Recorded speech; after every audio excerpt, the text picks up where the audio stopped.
As I grew up in Chinatown, I think I always felt Chinatown was my home, even though I moved out to Maryland. Moving out to Maryland was more of an economic issue in terms of attending college.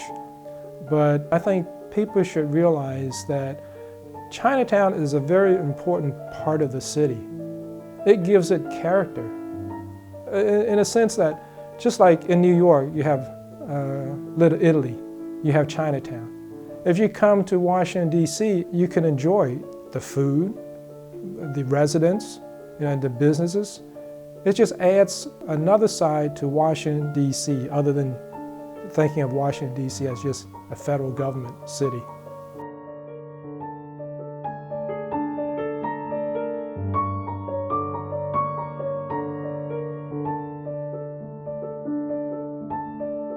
Chinatown now, it's a shell of what it used to be.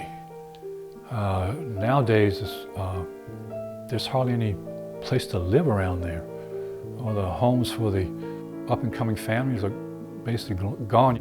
All the big businesses taken over, and it got to the point where a lot of the mom-and-pop shops are no longer can afford to operate there.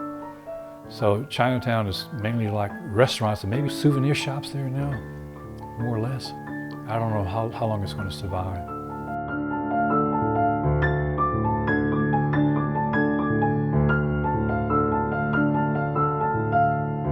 People expect Washington, D.C., Chinatown to continue like a Chinatown like New York, San Francisco, Boston.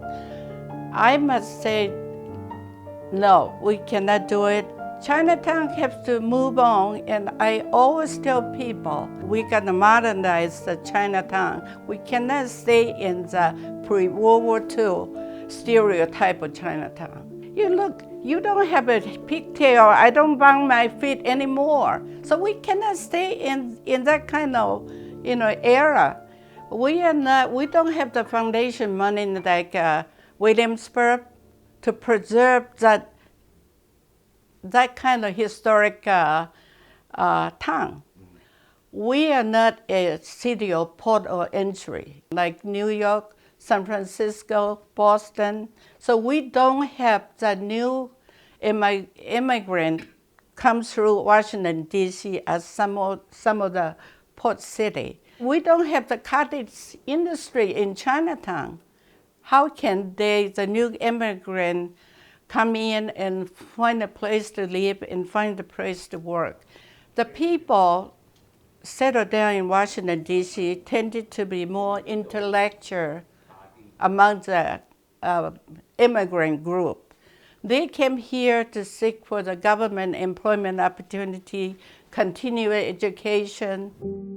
This is a city, it's unique. It's always going to be a more intellectual government city.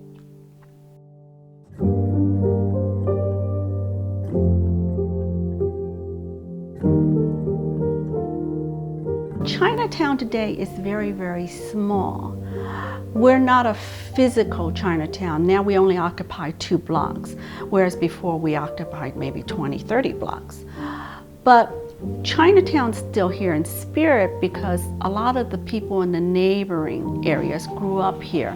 They still feel this is home. So it's still a central point to be here in Chinatown. There's been a lot of developers coming through Chinatown. They built a lot of very, very expensive condominiums. There's a lot of office buildings because it's a hot spot now. To me, it's not a hot spot, it's home. It's home where my nieces, nephews, grandkids will come eventually. I think a friend of mine once said that we're not a real Chinatown anymore, we're a touchstone. But growing up here and this being part of my life, it's real to me.